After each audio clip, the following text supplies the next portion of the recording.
Okay, ladies and gentlemen, welcome to Real Estate 101, around and showing you like what we have in the market.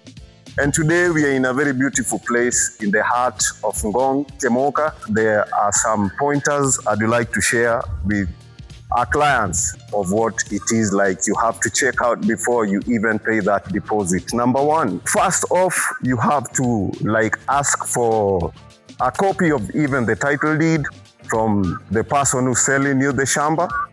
And the next step, you have to go to up to the land registry. Kimuka, for example, we use the registry at Isamis. You take your copy of the title deed, you go to the office, and then you verify whether the owner, the name on the title deed and on the records is the same person selling you the land. After the verification now, you use the professionals. That's where professionals come in. Because some people tend to cut corners and they want to save on money and be they are not paying the services of a lawyer, an advocate. I'll tell you, that is going to cost you more in the long run because you end up crying because those people are essential. Why do you need a surveyor? A surveyor is going to actually see whether the land that you're buying is the stated size.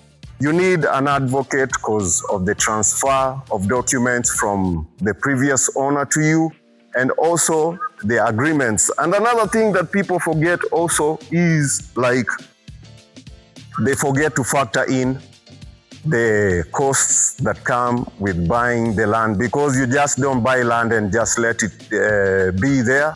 You have to be you have to fence that place, you have to pay the stamp duty, you have to pay those professionals I was talking about, and you have to pay for what? If you don't have road access to your place, for example, you need to get materials into your yard, you need a road that is going to up to your doorstep. And if you don't have it, then you have to think how you're going to be organizing for that. You have to look, for example, at the beacons. That is one thing I forgot to mention. You have to actually go look at your beacons where they are situated, because in the end, if you stay away for a long time, you might get somebody has infringed on your land. So you have to know where the beacon's at. So basically today, those are the talking points for now. And we are going to be doing this sort of thing. And we are always going to be giving you a heads up. On this particular place where we at right now, we have properties that go for $1 million bob, and the sizes vary. So if you're really interested, you need to actually call the number indicated on the screen. So people, be watching and watch out this space. This is where we at, and this is Enkoppe Holdings, and I'll see you on the next one. Thank you.